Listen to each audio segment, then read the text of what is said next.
आज की कक्षा में आप सबका स्वागत है। आज हम लोग पढ़ेंगे संस्कृत सरिता भाग 3 का 14वां पाठ प्रहेलिका।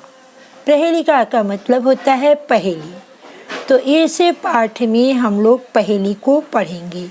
तो चलिए सबसे पहले शुरू करते हैं अपना पहेली। स्नेहम ददाति यो मह्यम नित्यं तस्मै ददाम्यहम् ज्योति पदार्थ ज्ञानाय को अहम वदतु सांप्रतम। इस पहेली का ये अर्थ हुआ कि जो हमें प्रतिदिन तेल देता है, स्नेहम यानी तेल देता है, उसको मैं देता हूँ। क्या? तो ज्योति प्रकाश पदार्थ ज्ञानाय, पदार्थों के ज्ञान के लिए मैं उसे प्रकाश देता हूँ। को अहम, मैं कौन हूँ। वदतु, बताएं। सांप्रतम यानी ठीक से। तो कहने का मतलब कि जो हमें स्नेह देता है उसको मैं प्रकाश देता हूँ पदार्थों के ज्ञान के लिए। तो मैं कौन हूँ? अर्थात दीपक। इस पहेली का अर्थ होगा दीपक। दीपक जो है उसमें तेल भरा जाता है तो उससे बाती जो है प्रज्वलित होती है और दूसरों को प्रकाश देती है ताकि उसे वस्तुओं का ज्ञान हो सके। चीज़ें बिना प्रकाश के कोई भी चीज़ दिखाई नहीं देती है। तो पदार्थों का ज्ञान प्रकाश के बिना संभव नहीं है। इस पहेली का अर्थ हुआ दीपक। दूसरी पहेली है हमारी कि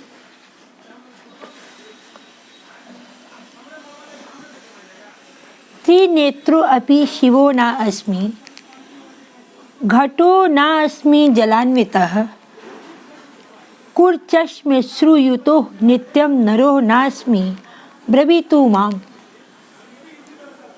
3 नेत्र हैं लेकिन मैं शिव नहीं हूँ।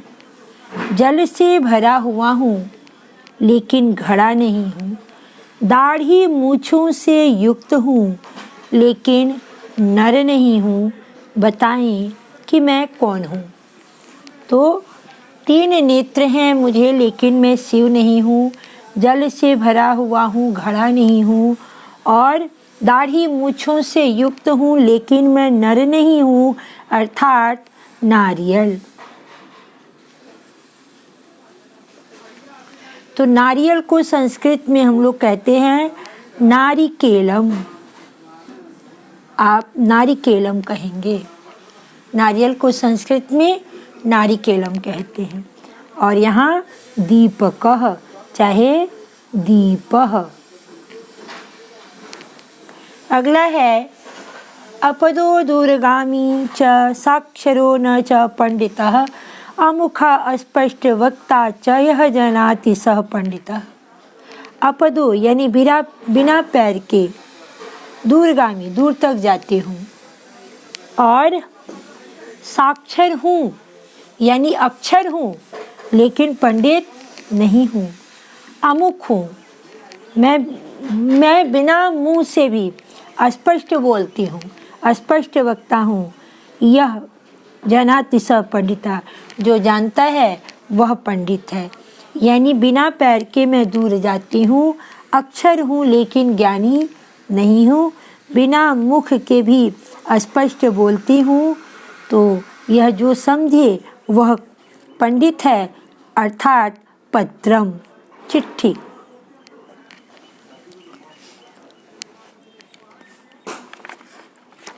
अगला है हमारा कस्तूरी जायते कस्मात् को हन्ति कर्णाकुलं किम कुर्यात् कातरो युद्धे मृगात सिंह पलायते। अब यहाँ पे देखेंगे इस पहेली का आंसर यहीं दिया गया है, मृगात सिंह पलायते। कस्तूरी कस्मात् जायते मृगात, यानी कस्तूरी जो है मृग से उत्पन्न होती है। को हन्ति कर्णाकुलम, हाथियों के समूह को, हाथियों के झुंड का नाश कौन करता है? तो सिंह। और किम कुर्यात कातरो युद्धे, कायर मनुष्य युद्ध में क्या करता है? तो पलायते यानी कि भाग जाता है। अगला श्लोक है हमारा अगली पहेली है हमारी।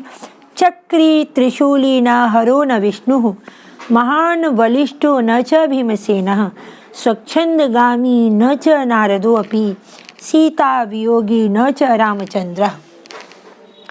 चक्री और त्रिशूल, मैं चक्र धारण करता हूँ लेकिन हरि नहीं हूँ। मैं त्रिशूल धारण करता हूँ लेकिन विष्णु नहीं हूँ। मैं ताकतवर हूँ लेकिन भीमसेन नहीं हूँ। मैं स्वच्छंद आता जाता हूँ लेकिन नारद नहीं हूँ। सीता वियोगी हूँ लेकिन रामचंद्र नहीं हूँ। तो अर्थात यहाँ पे होता है वृषभः। वृषभः यानी कि इसको बोलते हैं ना साढ़। साढ़ होता है ना, साढ़, तो इसका मतलब होता है साढ़। अगला है न तस्यादिनः न तस्यांतः मध्ये यतस्तस्य तिष्ठति तवाप्यास्ति मयाप्यास्ति यदि जानसि तद्वद। न उसका आदि है न ही उसका अंत है, बीच में जो स्थित है। तवाप्यास्ति यानी तुम्हारे पास भी है, मयाप्यास्ति यानी मेरे पास भी है। यदि जानसि तद्वद, यदि जानो तो बोलो। तो इसका मतलब हुआ नेत्र। नेत्रम यानी नेत्र जो है, नेत्र का ना आदि है ना अंत है, बीच में स्थित है। तो नेत्र की जो पुतली होती है, पुतली काली वाली, उसको कहते हैं। अगला है हमारा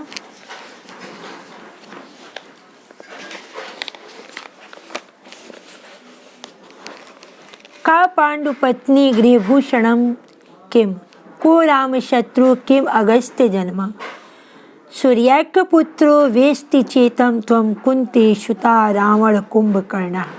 यहाँ पर भी देखेंगे इस पहेली का आंसर दिया हुआ है कुंती सुता रावण कुंभकर्ण, यानी का पांडुपत्नी तो कुंती। पांडु की पत्नी कौन है तो कुंती। गृहभूषणम किम, घर का की शोभा क्या है तो सुता यानी बेटी। को राम शत्रु, राम का शत्रु कौन है तो रावण। किम अगस्त जन्म, अगस्त का जन्म स्थान क्या है तो कुंभ यानी घड़ा। सूर्य पुत्रो, सूर्य का पुत्र कौन है तो कर्ण। इस प्रकार से इस पहेली के माध्यम से हम लोगों ने ये जाना कि पहेली क्या अर्थ बता रही है। अब हम लोग चलते हैं इस पाठ के अभ्यास प्रश्नों को देख लेते हैं। तो सबसे पहला हमारा प्रश्न है, एक पदेन उत्तरत, एक पद में उत्तर देना है।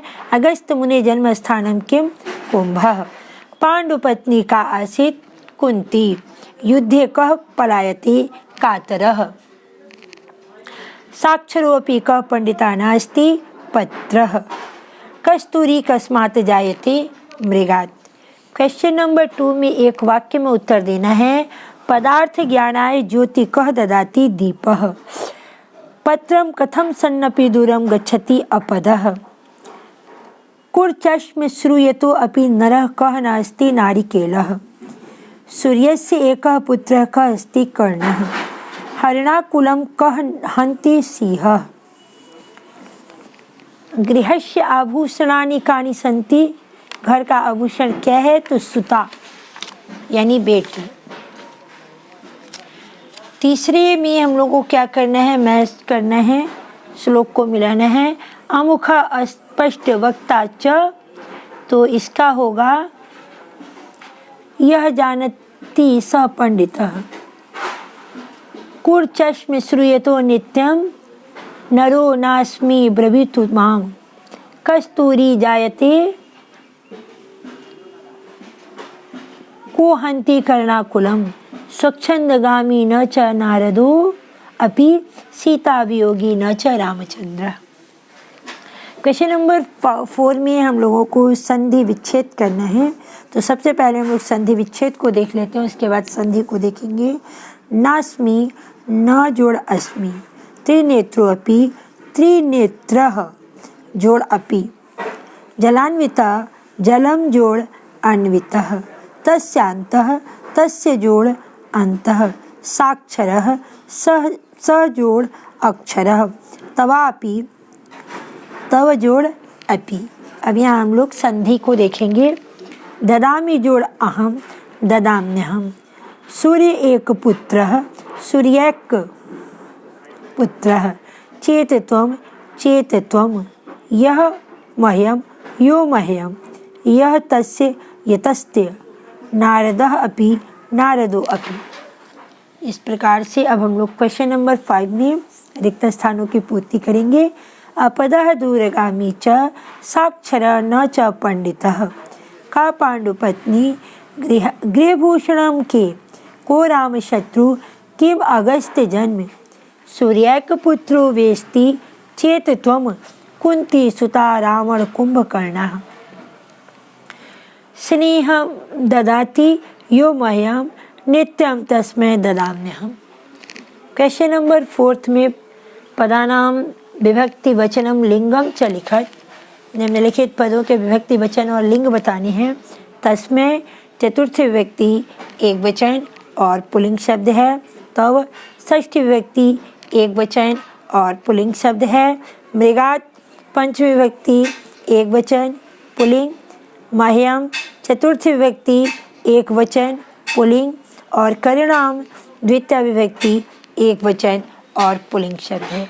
इस प्रकार से हम लोगों ने इस पाठ के अर्थ, पहेलियों के उत्तर और इसके अभ्यास प्रश्नों को देखा। विद्यार्थियों से मेरा अनुरोध है कि आपको वीडियो पसंद आए तो इसे लाइक कीजिएगा, ज़्यादा से ज़्यादा लोगों को शेयर करिएगा ताकि अधिक से अधिक लोग इसका फ़ायदा उठाएं। और आपको ये वीडियो कैसा लगा अपने विचार कमेंट के द्वारा अवश्य बताइएगा। धन्यवाद।